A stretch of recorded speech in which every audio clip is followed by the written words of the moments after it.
မင်္ဂလာပါဗျာကျွန်တော်ဒီနေ့ရောက်ရှိနေတဲ့နေရာကရန်ကုန်မြို့ Grand Hunter ဆေးရုံရဲ့ရှေ့ဘက် Highway Complex အရင်တုန်းကစင်မလိုက်အဝေးပြေးကွင်းနေရာပါဒီမှာရှိတဲ့ Gastronomy လို့ခေါ်တဲ့အစားအသောက်သင်တန်းကျောင်းနဲ့အစားအသောက်ဆိုင်လေးဖြစ်ပါတယ်ဒီနေ့မှာကျွန်တော်ဒီမှာသင်တန်းလာတက်ရင်းနဲ့တယောက်တော်သူကိုကျွေးမလို့ဖြစ်ပါတယ်ကျွန်တော်နဲ့လာပြီးတော့လေ့လာပြီးပါခင်ဗျာဒါကတော့ဆိုင်လေးရဲ့အပြင်ဆင်ဖြစ်ပါတယ်ဒီမှာလည်း long table လေးတစ်ခုရှိပါတယ်တငယ်ချင်းတွေမိသားစုတွေ10ယောက်စားလို့ရပါတယ်ပြီးရင်တော့မိဖို့ကြောင်လေးကိုလိုက်ခဲ့ပါခင်ဗျာမိဖို့ကြောင်လေးရောက်ပါပြီဒါ chef ပါ Hello, how are you? ဒါအကုန်လုံးကလည်း chef တွေပါပဲ Siamo Maki. ဘာဘောကပူရီတာအလုံးမဲအတွက်နဲ့ဒူထောက်မဲရှေ့မှာတုံယုံမင်းမဟုတ်တဲ့အိတ်ထီရအလုံးပလစ်ထားတဲ့ဖွဲစကွဲလို့ငါအတွက်ချက်လုံးပလုံးမင်းကလွယ်ပြီးတော့ကြံတာတတိမရမင်းကိုချစ်မိတာမှန်ပါအတိအကျမင်းကညင်လိုက်ရင်တည်းရ Yes we can start Okay, so here we have a really nice steak. I will Yes. show you how to cook it. Yes. What temperature you like? medium rare Medium rare. Okay, perfect. It really depends what temperature you want. First, I'm just doing the crust. I'm just searing. yes So what is gonna happen is when it's seared, yes all the juices will stay inside. steak ကိုကြိုက်တဲ့အနေတော်လေးกินပြီးတဲ့အချိန်မှာဒီအပေါ်ကအစာပလာတွေထပ်ပြီးတော့ထည့်ပါမယ် Some thyme, some rosemary. တကယ်ကတော့မီးသွေးနဲ့กินတာပို့ပြီးတော့ကောင်းပါတယ်တဲ့ဒီမှာတော့ gas နဲ့กินတဲ့အချိန်မှာမီးသွေးရဲ့အနံ့အသက်လေးရအောင်လို့ So we want all this butter to get all the flavor from the garlic. And ဗိုက်စားလာပြီဆိုတော့ you let it rest,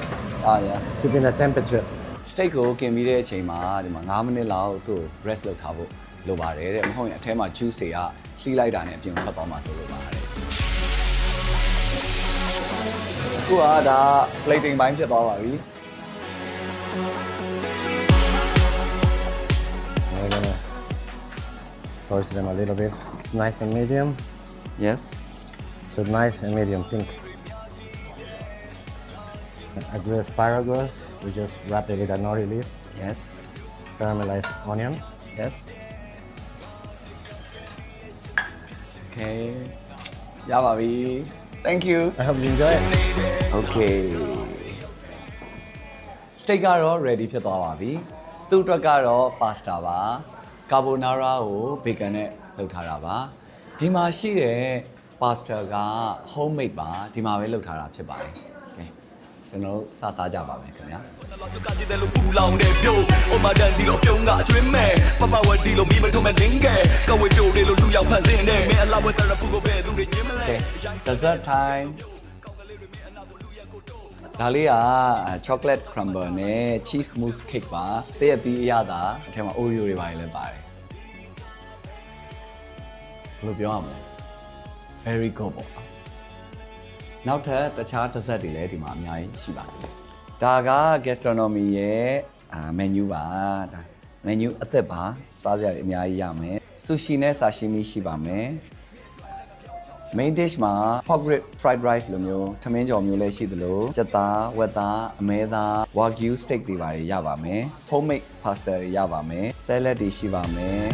sandwich တွေရပါမယ် soup တွေလည်းရပါမယ်စိတ်ဝင်စားရင် QR ဖတ်လိုက်ပါ menu ကြည့်လို့ရပါတယ်ကဲဒီနေ့ကတော့ highway complex မှာရှိတဲ့ gastronomy အစားအသောက်သင်တန်းနဲ့အစားအသောက်ဖွယ်ရာနေရာလေးမှာကျွန်တော်လာစားတဲ့အကြောင်းလေးဖြစ်ပါတယ်ဒီနေ့ဒီဗီဒီယိုကြည့်နေတဲ့ပရိသတ်များအားလုံးမိတ်ဆွေများအားလုံးကျေးဇူးအများကြီးတင်ပါတယ်ကျွန်တော်ခုနကပြောတဲ့တယောက်တော်သူဆိုတာဘာလို့လဲဆိုတော့ဒီဗီဒီယိုကြည့်နေတဲ့သူကိုပြောတာ ဆိုင်နေတဲ့ချစ်တခုမဲလေမမြင်ချင်အောင်ဆောင်နေနေ